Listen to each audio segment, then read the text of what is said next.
جنات بھی اللہ تعالیٰ کی ایک مخلوق ہیں۔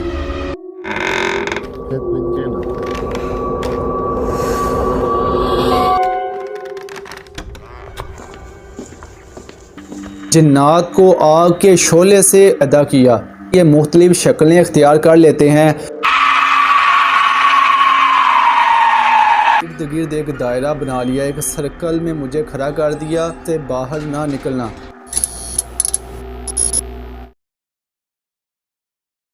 السلام علیکم ورحمۃ اللہ وبرکاتہ۔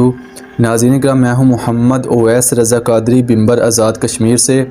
اللہ کریم آپ کو آسانیاں عطا فرمائے اور آسانیاں تقسیم کرنے کا شرف عطا فرمائے۔ آج ہم جنات کے وجود کے بارے میں بات چیت کریں گے۔ اللہ کریم نے قرآن مجید میں ارشاد فرمایا، وَمَا خَلَقْتُ الْجِنَّ وَالْإِنسَ إِلَّا لِيَعْبُدُونَ، اور میں نے جنوں اور انسانوں کو اپنی عبادت کے لیے پیدا کیا۔ جس طرح دیگر اللہ تعالیٰ کی مخلوقات ہیں، اسی طرح جنات بھی اللہ تعالیٰ کی ایک مخلوق ہیں۔ جنات کا وجود ہمیں احادیث طیبہ سے بھی ملتا ہے۔ نبی اکرم صلی اللہ تعالیٰ علیہ وآلہ وسلم کی بارگاہ میں جنات قرآن مجید سیکھنے کے لیے اور اپنی خوراک کا سوال کرنے بھی آیا کرتے تھے۔ ایک مرتبہ نبی اکرم صلی اللہ تعالیٰ علیہ وآلہ وسلم صحابہ کرام میں تشریف فرما تھے۔ نبی اکرم صلی اللہ تعالیٰ علیہ وآلہ وسلم نے فرمایا کہ میں چاہتا ہوں کہ قرآن مجید جنات کو پڑھ کر سناؤں، تو میرے ساتھ کون چلے گا؟ تو صحابہ کرام میں حضرت عبداللہ بن مسعود رضی اللہ تعالیٰ عنہ نے عرض کیا، یا رسول اللہ صلی اللہ تعالیٰ علیہ وآلہ وسلم، میں آپ کے ساتھ چلوں گا۔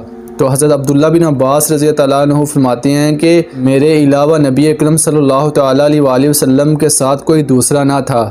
ہم چلتے رہے، مکہ کی وادی حجون میں جا پہنچے تو آقا کریم صلی اللہ تعالیٰ علیہ وآلہ وسلم نے مجھے وہاں پر کھڑا کیا اور میرے ارد گرد ایک دائرہ بنا لیا، ایک سرکل میں مجھے کھڑا کر دیا، اور آپ صلی اللہ علیہ وآلہ وسلم نے ارشاد فرمایا کہ اس سے باہر نہ نکلنا۔ تو نبی پاک صلی اللہ تعالیٰ علیہ وآلہ وسلم مجھے یہ فرما کر خود کچھ فاصلے پر تشریف لے گئے۔ میں نے دیکھا آقا کریم صلی اللہ تعالیٰ علیہ وآلہ وسلم نے قرآن مجید کی تلاوت شروع کی۔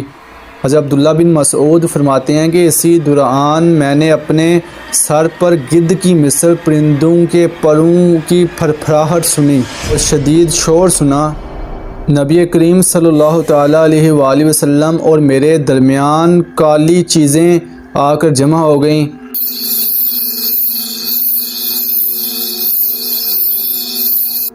یہاں تک کہ مجھے آپ صلی اللہ تعالیٰ علیہ وآلہ وسلم کے بارے میں خدشات لاحق ہو گئے، اور آپ صلی اللہ تعالیٰ علیہ وآلہ وسلم کی مجھے آواز سنائی نہ دیتی، اور آہستہ آہستہ تمام چیزیں بادلوں کی طرح چھٹنے لگیں، غائب ہو گئیں۔ فجر کا وقت شروع ہوا، نبی اکرم صلی اللہ تعالیٰ علیہ وآلہ وسلم میرے پاس تشریف لائے۔ نبی اکرم صلی اللہ علیہ وآلہ وسلم نے فرمایا، اے عبداللہ بن مسعود، تم نے کیا کیا دیکھا؟ تو حضرت عبداللہ بن مسعود عرض کرنے لگے، یا رسول اللہ صلی اللہ علیہ وآلہ وسلم، میں نے کالے آدمی دیکھے جن پر سفید رنگ کی چادریں تھیں۔ نبی اکرم صلی اللہ علیہ وآلہ وسلم نے فرمایا کہ یہ جنات ہیں جو نصیبین سے آئے ہوئے تھے۔ اور حضرت عبداللہ بن عباس نے فرمایا، یا رسول اللہ، میں نے بہت زیادہ شور سنا۔ آقا کریم صلی اللہ تعالیٰ علیہ وآلہ وسلم نے ارشاد فرمایا کہ جو تم نے شور سنا ہے کہ جنات کے درمیان ایک مقتول کا مقدمہ تھا، تو انہوں نے مجھے اس پر کہا تو میں نے ان کے درمیان حق و سچ کے ساتھ فیصلہ کر دیا۔ حضرت عائشہ صدیقہ رضی اللہ تعالیٰ عنہ فرماتی ہیں کہ اللہ کریم نے فرشتوں کو نور سے، جنات کو آگ کے شعلے سے، اور حضرت سیدنا آدم علیہ السلام کو مٹی سے پیدا کیا۔ ناظرین کرام، یہاں پہ سوال پیدا ہوتا ہے کہ کیا ہم جنات کو دیکھ سکتے ہیں؟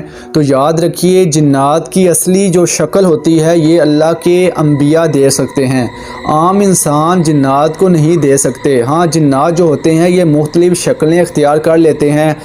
کتے کی شکل میں بھی جنات آ سکتے ہیں، بلی کی شکل میں بھی آ سکتے ہیں، چھپکلی کی شکل میں بھی آ سکتے ہیں، بکری کے بچے کی شکل میں بھی آ سکتے ہیں۔